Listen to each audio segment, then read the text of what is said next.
Good morning,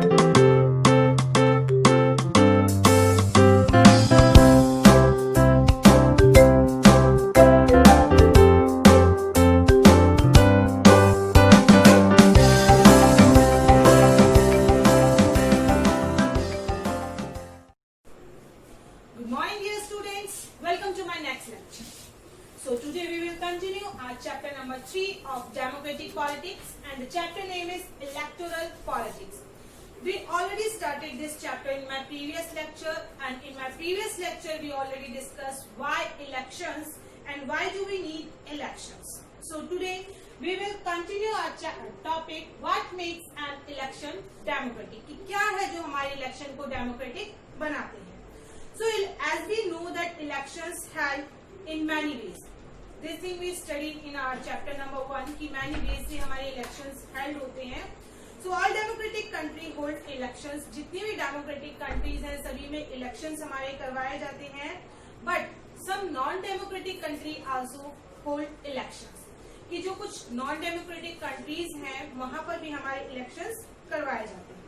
So how do we distinguish this is a democratic country or this is a non-democratic country? कि democratic country में भी हमारे हम categorise कर रहे हैं कि इलेक्शंस होते हैं इसलिए डेमोक्रेटिक कंट्री होती है. नॉन डेमोक्रेटिक भी ऐसी कोई कंट्रीज हैं जहां पर इलेक्शंस करवाए जाते हैं बट वो डेमोक्रेटिक कंट्री नहीं है. लाइक एग्जांपल है हमारा मेक्सिको एग्जांपल हो गया इसका. सो कैसे हम पता लगाएं कि ये डेमोक्रेटिक कंट्री है और ये नॉन डेमोक्रेटिक कंट्री है, या हमारी कंट्री में डेमोक्रेसी है उनकी कंट्री में डेमोक्रेसी नहीं है. तो ये सब बातें हम अपने चैप्टर नंबर 1 में डिस्कस कर चुके हैं कि कैसे हम फाइंड आउट करें कि कौन सी कंट्री डेमोक्रेटिक कंट्री है, किस बेस पे हम फाइंड आउट करें. सो इसके लिए बहुत सारे एग्जांपल्स हमने अपने चैप्टर नंबर 1 में पढ़े थे. Like countries where elections are held but they can't really be called democratic. हमने ये भी पढ़ा था कि कंट्रीज जहां पर इलेक्शंस होते हैं इट डिडंट मीन्स इसका ये मतलब नहीं है कि वो डेमोक्रेटिक कंट्री ही हो. नॉन डेमोक्रेटिक कंट्री में भी हमारे इलेक्शंस होते हैं. तो कुछ कंडीशंस हैं, सिंपल लिस्ट है जिसके थ्रू हम पता लगा सकते हैं कि जो हमारे इलेक्शंस हैं डेमोक्रेटिक वे में हो रहे हैं या नहीं हो रहे हैं. Like first is in a democratic country election कैसे पता चलाएं हम कि डेमोक्रेटिक इलेक्शंस है या नहीं है. तो फर्स्ट पॉइंट है हमारा everyone should be able to choose their representative. कि अगर वो डेमोक्रेटिक इलेक्शंस हैं तो उस कंट्री के पीपल को राइट है कि वो अपने अकॉर्डिंग जो है रिप्रेजेंटेटिव है, कैंडिडेट है, उनको वोट करके और उसको लीडर बना सके. So in this way we can say that this is a democratic election कि जिसमें हमारे पास मीन्स जो ऑर्डिनरी सिटीजन्स होते हैं, सिटीजन्स के पास राइट होता है कि वो अपने वोट कास्ट करके और अपना एक रिप्रेजेंटेटिव चूज करती है. That is the one way we can find out this is a democratic country. Next, there should be something to choose from. Parties and candidates should be free and contest election. Like हमने PRI में देखा था, ठीक है, जानू PF में देखा था कि कुछ पार्टीज होती हैं जो दूसरी पार्टीज को मौका नहीं देती हैं आगे आने का, और उन्हीं की पार्टी से जो कैंडिडेट्स होते हैं वो सिलेक्ट किए जाते हैं या इलेक्शन में वही कंटेस्ट करते हैं. तो ऐसी सिचुएशन होनी चाहिए कि किसी भी पार्टी से अगर कोई पीपल बिलोंग करता है कि किसी भी एक पार्टी को हमें नहीं कहना चाहिए कि एक ही पार्टी से मेंबर नहीं आना चाहिए. सभी पार्टीज जो इलेक्शन कंटेस्ट करना चाहती है सभी को इक्वल टाइम मिलना चाहिए, इक्वल अपॉर्चुनिटीज मिलनी चाहिए. ठीक है, सभी की पार्टी से कैंडिडेट हमारे आएंगे और हम उनको चूज करेंगे. तो कैंडिडेट्स फ्री हो कि जरूरी नहीं है उनपे बाउंडेशन नहीं लगाई जाए कि आपको इसी पार्टी से इलेक्शन लड़ना है और इसी के फेवर में वर्क करना है. तो जो हमारे कैंडिडेट्स होते हैं उनको बाउंड नहीं करना है. अगर वो बाउंड नहीं है, किसी भी पार्टी से बिलोंग करते हैं और वो कंटेस्ट करते हैं, it means this is a democratic way. Next है the choice should be offered at regular interval. कि हमारे पास जो चॉइस है कि हम गवर्नमेंट को जो चेंज कर सकते हैं उसका भी एक रेगुलर इंटरवल होना चाहिए. मीन्स रेगुलर टाइम पीरियड होना चाहिए.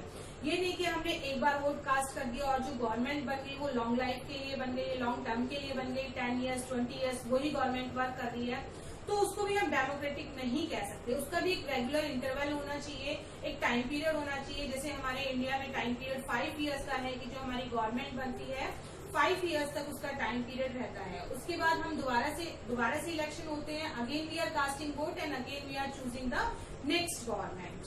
तो इस टाइप का राइट हमारे पास होना चाहिए। Then we are saying it is a democratic election, कह सकते हैं कि डेमोक्रेटिक इलेक्शन है। नेक्स्ट है हमारा the candidate preferred by the people should get elected, कि जो कैंडिडेट पीपल्स के द्वारा प्रिफर्ड किया जाए, ठीक है। ये नहीं है कि गवर्नमेंट ने कह दिया या फिर किसी भी पार्टी ने कह दिया कि इसी को वोट कास्ट करना है आपको, इसी को ही विनर बनाना है आपको, ऐसा नहीं है। कैंडिडेट जो भी है पीपल उसको इलेक्ट करे, पीपल उसको सिलेक्ट करे। नेक्स्ट है हमारा election should be conducted in a free and fair manner. Free and fair manner से क्या मीन्स है? फ्री एंड फेयर मैनर से फ्री एंड फेयर का मीनिंग है, जैसे हमने चैप्टर नंबर 1 में पढ़ा था जानू पीएफ के बारे में और पीआरआई के बारे में, कि वहां पर भी इलेक्शन तो कंडक्ट होते हैं लेकिन वो फ्री एंड फेयर नहीं होते, बहुत सारी बाउंडेशन के साथ होते हैं कि आपको पहले वो जो पार्टी है उसको ज्वाइन करना पड़ेगा, उस पार्टी को ज्वाइन करने के बाद ही आपको टिकट प्रोवाइड होगा और आप कंटेस्ट कर सकते हैं।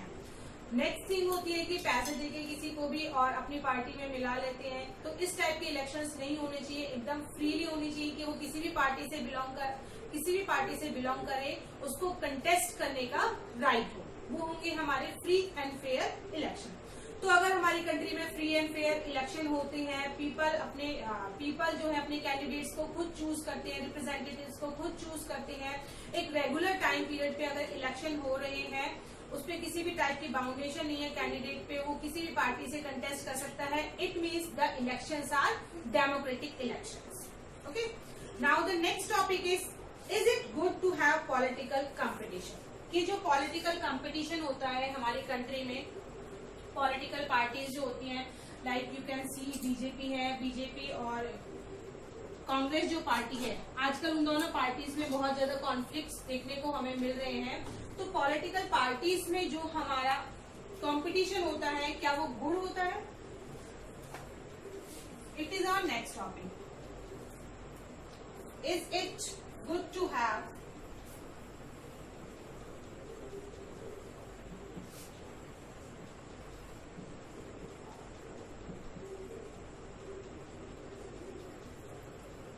Political competition?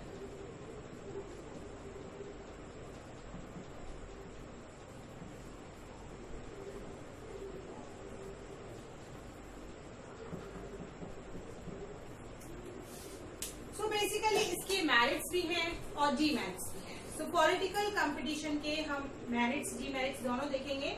Firstly elections are all about political competition. Basically जब इलेक्शंस होते हैं तो जो पार्टीज होती है तो पॉलिटिकली उनके लिए ज्यादा कंपटीशन वाली बात होती है कि कौन सी पार्टी विनर रहेगी, तो उसके लिए वो डर्टी ट्रिक्स या जो भी ट्रिक्स उनके माइंड में आती है, जिस तरीके से भी वो चाहते हैं कि वो विनर बन जाए, तो वो किसी भी ट्रिक का यूज करते हैं।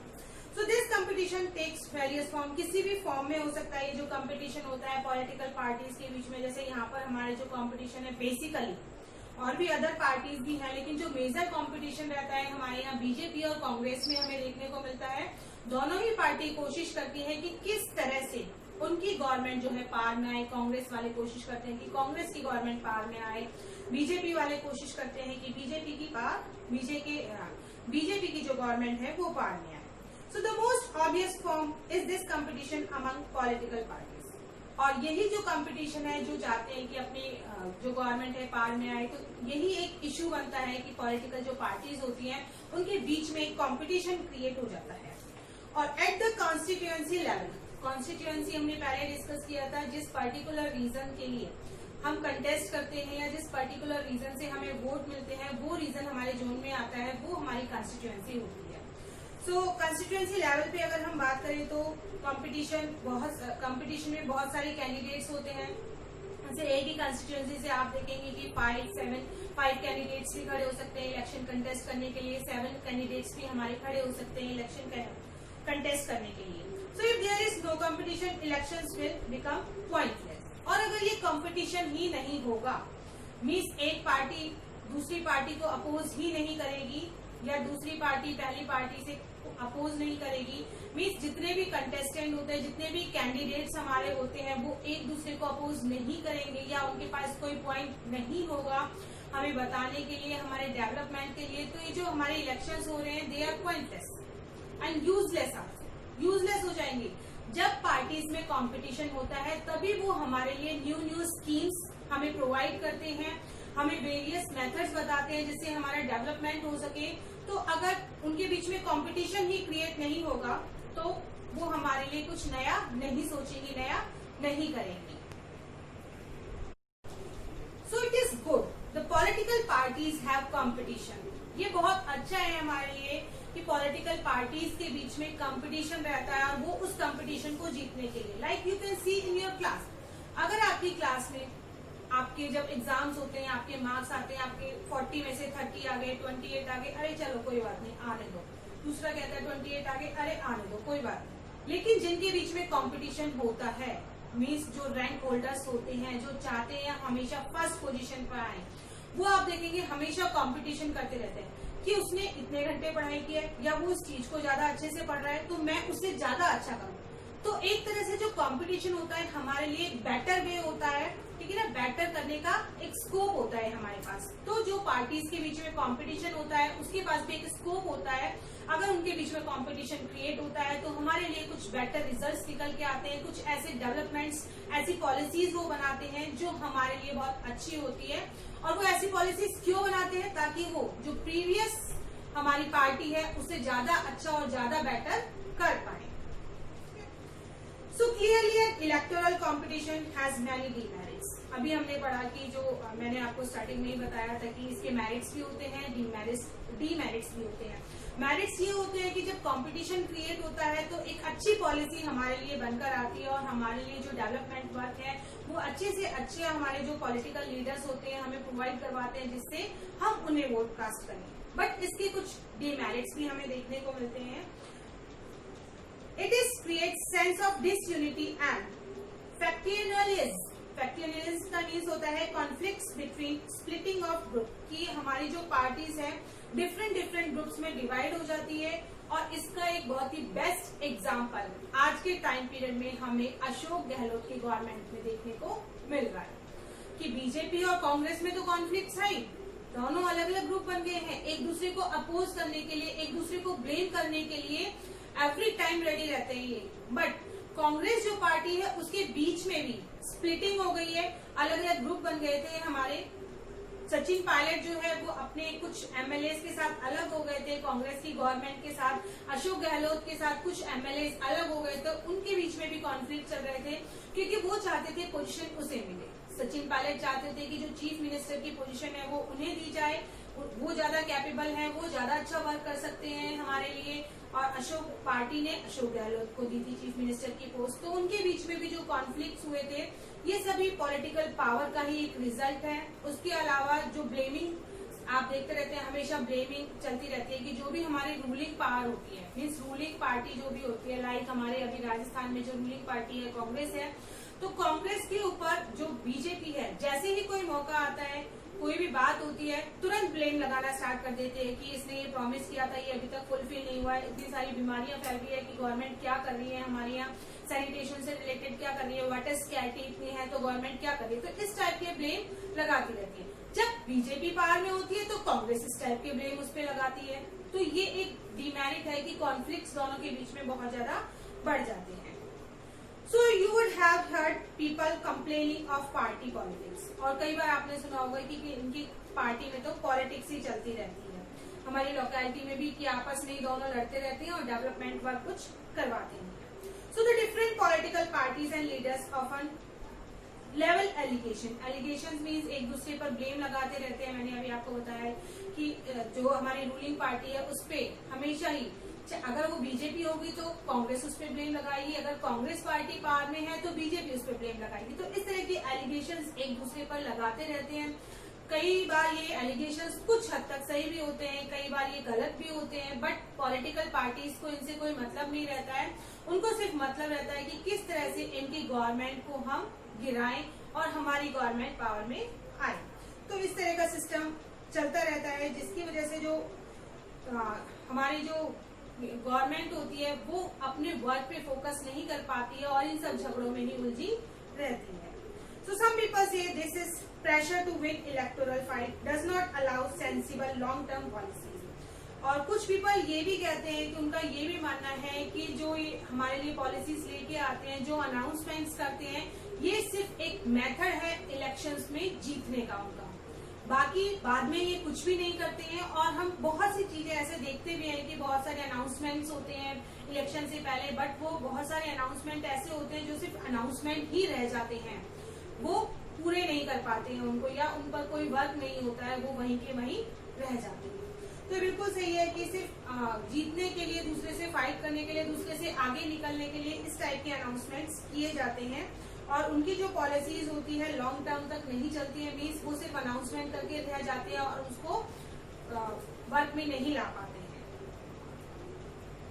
And they do not like the idea of being dragged into unhealthy competition. और अनहेल्दी जो कंपटीशन मीन्स एक हेल्दी कंपटीशन होता है कि हम किसी दूसरे को नुकसान पहुंचाए बिना आगे बढ़ते हैं, that is the healthy competition. Unhealthy competition होता है हम किसी की टांग खींच के या उसको गिरा के जमीन पे या उसको ब्लेमिंग करके किसी भी तरह से उसकी इंसल्ट करके फिर हम आगे बढ़ रहे हैं, तो ये हमारे लेग पुलिंग वाली जैसी पॉलिसी होती है, तो ये हमारी होती है अनहेल्दी कंपटीशन। और हमारी कंट्री में जो हमारे पॉलिटिकल पार्टीज के बीच में होता है बेसिकली अनहेल्दी कंपटीशन हमें देखने को मिलता है। So our constitution makers were aware of these problems. हमारे constitution makers मीन्स जिन्होंने constitution बनाया था, जिन मेंबर्स ने इनके बारे में लिखा था, तो वो भी इन बातों से बहुत अवेयर थे। उन्हें भी पता था कि आगे के टाइम में अगर इलेक्शंस होते हैं रेगुलरली, कोई पार्टी पावर में आती है और दूसरी पार्टी भी पावर में आना चाहती है, तो इनके बीच में इस टाइप के कॉम्पिटिशन्स हमारे हो सकते हैं।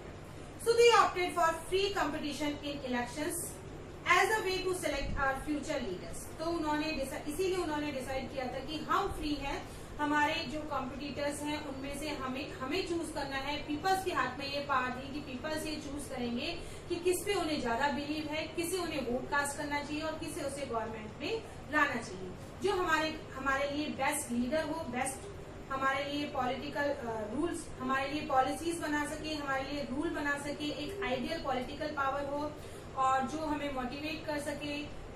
इसीलिए पीपल्स मीन्स सिटीजन्स के हाथ में कॉन्स्टिट्यूशन ने पावर दी कि वोटिंग पावर के थ्रू अगर हमें लगता है कि this party is not doing the work for the welfare of people in next election, we can change our government through the casting vote.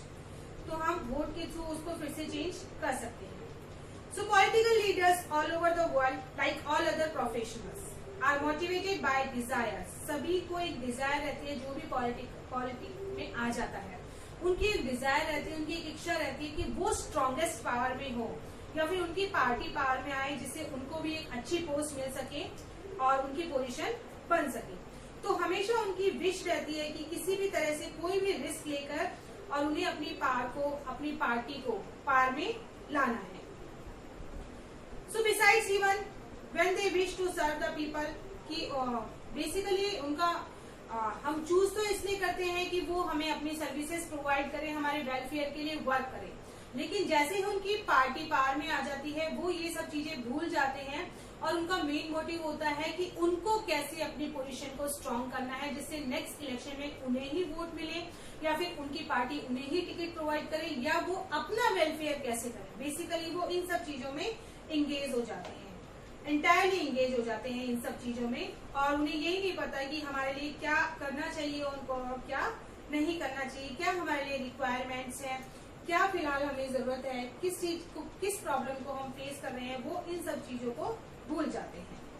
So real life जो situations हम face करते हैं या उन्होंने कभी फेस की थी और बाद में उन्होंने प्रॉमिस किया था कि वो इस टाइप की सिचुएशंस हमारे सामने नहीं आने देंगे, तो वो उन सब चीजों को उस कंडीशन में भूल जाते हैं। जैसे ही उनके पास एक स्टैंप लगता है, he is a political leader, तो पॉलिटिकल लीडर वाली ही उसके पास थिंकिंग भी आ जाती है, वो उसी अकॉर्डिंग सोचना स्टार्ट कर देता है, चाहे वो किसी भी बैकग्राउंड से हो, बट उसकी थिंकिंग ऑटोमेटिकली चेंज हो जाती है। On the other hand, more realistic way is to set up a system where political leaders are rewarded.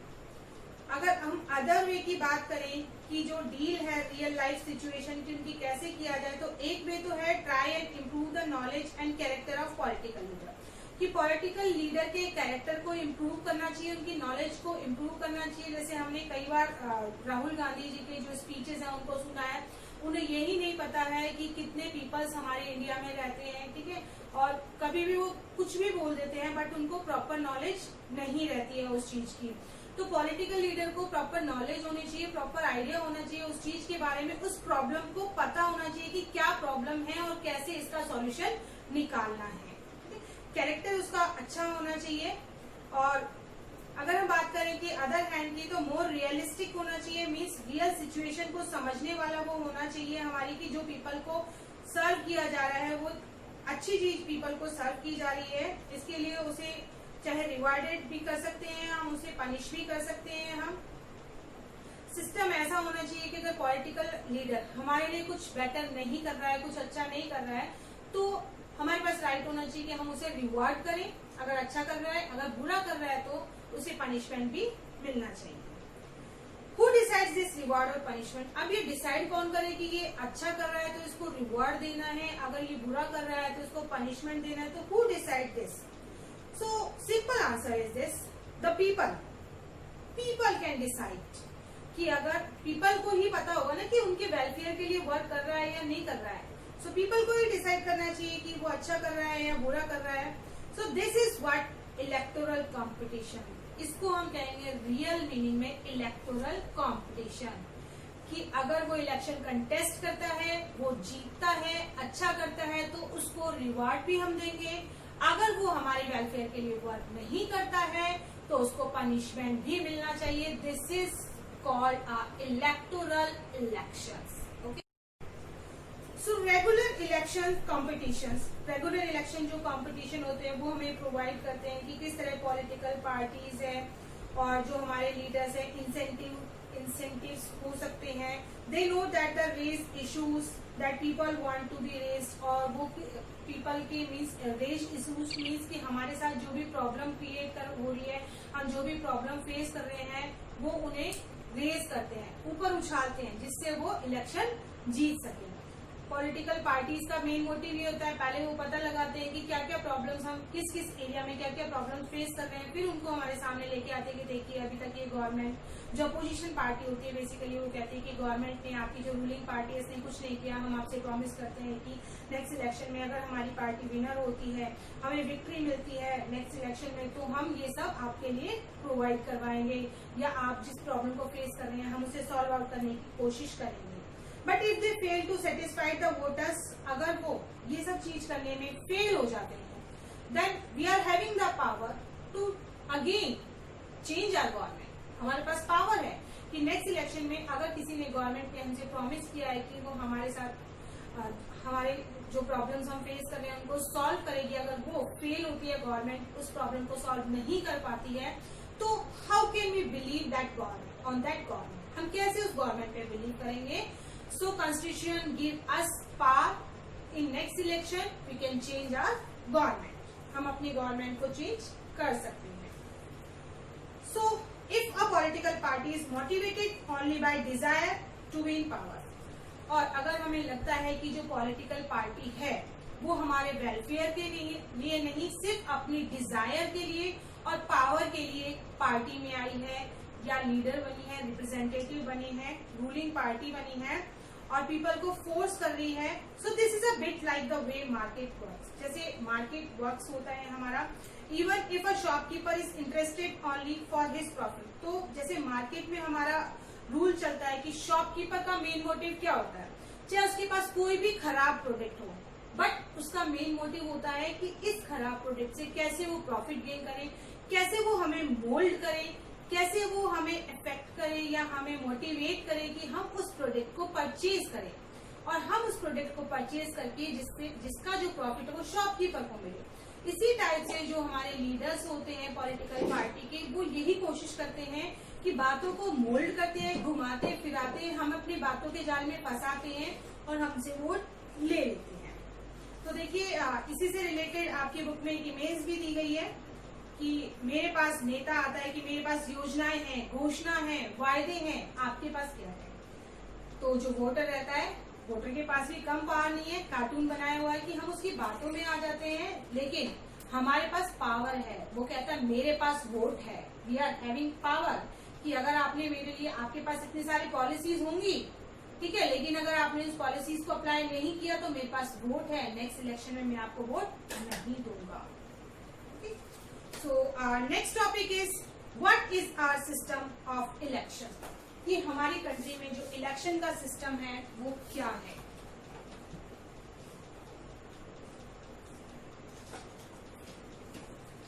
What is our system of elections?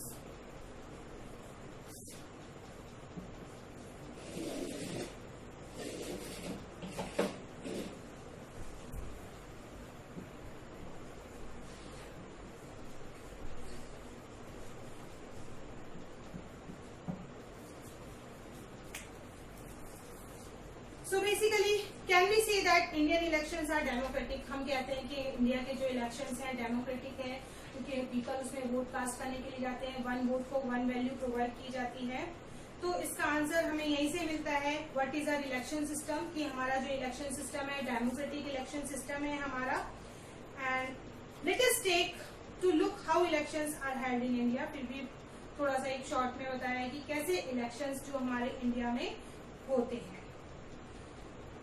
So Lok Sabha and Vidhan Sabha, Lok Sabha and Vidhan Sabha, assembly, Vidhan Sabha को assembly भी हम कहते हैं, are held regularly after 5 years। ये हमारे 5 years में regularly held की जाती हैं।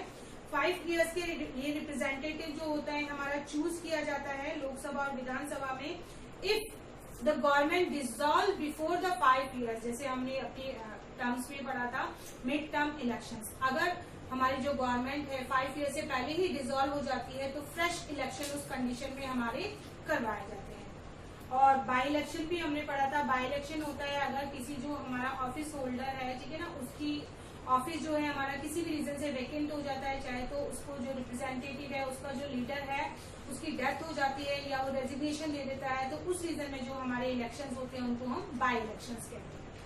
तो हमारे रेगुलरली इलेक्शंस हेल्ड किए जाते हैं, 5 years के इलेक्शंस हमारे होते हैं। और इलेक्शंस जो होते हैं कंस्टिट्यूएंसीज में सेम टाइम पे होते हैं। लाइक राजस्थान में हमारे इलेक्शन हो रहे हैं तो सभी राजस्थान की जो 200 कंस्टिट्यूएंसी है, 200 कंस्टिट्यूएंसी पे सेम डे सेम टाइम पे ही होते हैं, मॉर्निंग टू टिल इवनिंग तक। So this is called general election. तो ये जो 5 years के लिए जो हमारे इलेक्शंस होते हैं ये हमने डिस्कस किया था रेगुलर इंटरवल पे, this is called the general election. इनको हम कहते हैं general elections. So sometimes elections is held only for one constituency। one constituency के लिए भी कई बार जो elections होते हैं held किए जाते हैं। लाइक इलेक्शंस के बाद मैंने बताया कि अगर कोई पोस्ट खाली, ऑफिस कोई वेकेंट रह जाता है तो उस कंडीशन में किसी के बीच में ही एमएलए की डेथ हो जाती है, उस कंडीशन में उस पोस्ट को फिल करने के लिए ये दोबारा से पूरी राजस्थान में इलेक्शंस नहीं करवाए जाएंगे, सिर्फ उसी रीजन में इलेक्शन करवाए जाएंगे ताकि उस रीजन की कंस्टिट्यूएंसी के ऑफिस को वेकेंट होने से बचाया जाए और उसे फिल किया जाए। तो उस कंडीशन में भी हमारे इलेक्शंस होते हैं, तो इसको हम कहते हैं बाय इलेक्शन। ये हमने अभी डिस्कस किया था। तो इलेक्टोरल कॉन्स्टिट्यूएंसीज क्या होती है? सो इलेक्टोरल कॉन्स्टिट्यूएंसीज के बारे में जैसे हमने हरियाणा गवर्नमेंट के बारे में पढ़ा था, हरियाणा गवर्नमेंट में हमने देवीलाल चौधरी का जो इंसिडेंट था, मीन्स उसके बारे में देवीलाल चौधरी के बारे में हमने डिस्कस किया था कि देवीलाल चौधरी ने लोक दल पार्टी बनाई थी और उसने कांग्रेस को हराया था। 90 में से 76 सीट लोक दल को मिली थी। तो उसी इंसिडेंट से हमें पता चलता है कि हरियाणा में 90 MLAs हैं। You may have wondered how they did that, कि ऐसा कैसे हुआ। Did every person in Haryana vote for all the 90 MLAs, कि 90 MLAs अगर वहां से बने हैं, 90 कंस्टिट्यूएंसीज है वहां पर, तो इसका क्या मतलब है कि 90 कंस्टिट्यूएंसीज पे मीन्स जो 90 के 90 MLA हैं सभी हरियाणा के, means all the peoples of Haryana can vote that. सभी ने उन 90 के 90 MLAs को वोट दिया है। You perhaps know that this is not the case, कि ऐसा नहीं होता है बेसिकली, कि सभी जो पीपल हैं वो सभी MLAs को वोट नहीं दे सकते हैं। उनका एक पर्टिकुलर जोन होता है, पर्टिकुलर एरिया होता है जिसे वो कॉन्स्टिट्यूएंसी कहते हैं। तो हरियाणा को 90 कॉन्स्टिट्यूएंसी में डिवाइड किया गया है। 90 एरिया से हमारे MLAs खड़े होते हैं और उस पर्टिकुलर कॉन्स्टिट्यूएंसी के पीपल ही उस पर्टिकुलर MLA को वोट कास्ट कर सकते हैं जो उस कॉन्स्टिट्यूएंसी से बिलोंग करता है। So this is called electoral constituency. तो वो पर्टिकुलर जो कॉन्स्टिट्यूएंसी होती है वो उसकी होती है इलेक्टोरल कॉन्स्टिट्यूएंसी, क्योंकि उस कॉन्स्टिट्यूएंसी से वो इलेक्ट किया जा रहा है, ठीक है, उसी में उसके इलेक्शन कंडक्ट हो रहे हैं, तो उस एमएलए के लिए वो होगी इलेक्टोरल कॉन्स्टिट्यूएंसी। तो the voter who live in that area, और जो वोटर्स होते हैं उस एरिया के, ठीक है, वो ही उसको वोट कास्ट कर सकते हैं। So for the Lok Sabha elections the country is divided into 543। Lok Sabha elections के लिए पूरी कंट्री में 543 सीट्स हैं। 543 कंस्टिट्यूएंसी में हमारी इंडिया को डिवाइड किया गया है, और the representatives elected from each constituency, और सभी कंस्टिट्यूएंसी से हमारे जो रिप्रेजेंटेटिव हैं वो इलेक्ट होके आते हैं, और ये जो रिप्रेजेंटेटिव्स होते हैं ये हमारे बनते हैं मेंबर ऑफ पार्लियामेंट, एमपीज जिसे हम कहते हैं, ठीक है। ये सब एमएलएज हैं। एमएलएज के अलावा एमएलएज की कंस्टिट्यूएंसी हमारी है राजस्थान में 200, बट पूरे इंडिया में जो एमपीज के लिए कंस्टिट्यूएंसी डिसाइड की गई है वो हमारी है 543। तो उन कंस्टिट्यूएंसीज में से जो हमारे रिप्रेजेंटेटिव इलेक्टेड मेंबर्स होते हैं वो हमारे एमपीज बनते हैं। And one of the feature of democratic election, every vote should be equal. और सबसे मेन फीचर जो है हमारा डेमोक्रेटिक कंट्री का और डेमोक्रेटिक इलेक्शन का, कि one vote counted as a one, and one people can give only one vote. So that's why our constitution requires each constituency should have roughly equal population. तो इसीलिए हमारा constitution ने decide किया कि हमारी जो constituency है सभी में बेसिकली एक जैसी population हो, किसी में कम या किसी में ज्यादा नहीं हो। तो इसी अकॉर्डिंग हमारी जो population अकॉर्डिंग हमारी constituencies डिसाइड की जाती हैं। अगर किसी रीजन में ज्यादा है पॉपुलेशन तो उसको ज्यादा कंस्टिट्यूएंसीज में डिवाइड किया जाता है, कम है पॉपुलेशन तो उसको कम कंस्टिट्यूएंसीज में डिवाइड किया जाता है। तो स्पेसिफिक नंबर की असेंबली होती है उनमें, एंड द इलेक्टेड रिप्रेजेंटेटिव्स, उसके जो इलेक्टेड रिप्रेजेंटेटिव्स होते हैं वो हमारे होते हैं मेंबर्स ऑफ लेजिस्लेटिव असेंबली, ठीक है। राजस्थान में जैसे हमने पढ़ा कि बड़ा एरिया है राजस्थान, तो यहाँ पर 200 कंस्टिट्यूएंसीज हैं। हरियाणा थोड़ा राजस्थान से छोटा है तो वहाँ पर 90 कंस्टिट्यूएंसीज है। इस टाइप से पॉपुलेशन और एरिया को देखते हुए वहाँ की कंस्टिट्यूएंसीज डिसाइड की जाती है। So constituencies has within it several assembly, और कंस्टिट्यूएंसी में कई असेंबलीज होती हैं हमारी। सेम प्रिंसिपल, सेम जो रूल्स होते हैं वो अप्लाई होते हैं। पंचायत होती है, म्युनिसिपल इलेक्शंस वहाँ पर होते हैं। मीन्स हर एक कंस्टिट्यूएंसी के अलग म्युनिसिपल इलेक्शंस होते हैं, पंचायत समिति होती है, विलेज जो हमारी होती है, विलेज और टाउन होते हैं। बहुत सारे वार्ड्स में हमारे डिवाइड होते हैं, उन वार्ड्स को ही हम कंस्टिट्यूएंसी बेसिकली विलेज में, और जो टाउन में होते हैं उन विलेजेस को ही हम कंस्टिट्यूएंसी कहते हैं। और सभी कंस्टिट्यूएंसीज के जो इलेक्टेड मेंबर्स होते हैं अर्बन लोकेलिटी बॉडी के मेंबर्स को बनते हैं। और कई बार कंस्टिट्यूएंसीज जो होती है काउंटेड एज सीट्स, सीट के फॉर्म में काउंट होती है कि इतनी सीट यहाँ से है कंस्टिट्यूएंसी। जैसे 200 सीट्स हमारे राजस्थान से है, 90 सीट्स हमारे हरियाणा से है, इस टाइप से हमारे काउंट होती है। तो जैसे लोक दल ने हमारे काउंट की थी कंस्टिट्यूएंसी में, अब हम कैसे विनर बनाएंगे। लाइक हमारे जो हरियाणा है, हरियाणा में हमने पढ़ा था कि टोटल हरियाणा को 90 कंस्टिट्यूएंसी में डिवाइड किया गया था। तो 90 का मीन्स जिस पार्टी के पास मोर देन हाफ कितना होगा, 45 हाफ हो गया प्लस 1। तो जिस पार्टी के पास 46 सीट्स होगी वो पार्टी हमारी मेजोरिटी में होगी, और उसी पार्टी की हमारी गवर्नमेंट बनेगी। तो इस टाइप से हमारी गवर्नमेंट डिसाइड होती है उस एक पर्टिकुलर स्टेट के लिए। जैसे हम हरियाणा की बात कर रहे हैं, अभी हरियाणा में 90 है, तो जिस पार्टी के पास हमारी 45 से ज्यादा मीन्स 46 से 40 अबाउ कितनी भी हो सकती है, 47, 48 और 2 मीन्स आप 80 तक भी ले सकते हैं। 90 तो पॉसिबल नहीं है कि एक तो सीट तो कोई और पार्टी को मिलती है, ठीक है। तो 45 से अबाउ अगर है तो वो पार्टी हमारी मेजोरिटी पार्टी होती है। और ये सिनेरियो हमने देखा था देवीलाल जब आई थी कांग्रेस की पार्टी हार गई थी, और देवीलाल की जो पार्टी थी लोक दल, तो लोक दल ने हमारे 76 सीट से विनर हुई थी। 90 में से 76 जो सीट्स थी हमारे लोक दल को मिलती, जिसमें 60 सीट्स सिर्फ लोक दल की थी, और बाकी जो सीट्स थी हमारे 16 वो अदर पार्टीज के साथ गठबंधन करके उनकी पार्टी की मेजोरिटी उन्होंने बढ़ाई थी। तो कांग्रेस को जो सीट मिली थी 90 में से 76 ही हो गई हमारी, ठीक है। तो अदर पार्टीज के पास भी और सीट थी और बाकी गवर्नमेंट के पास ही, तो उनमें से जो कांग्रेस की सीट थी, कांग्रेस को हमारे मिली थी ओनली 5 सीट्स।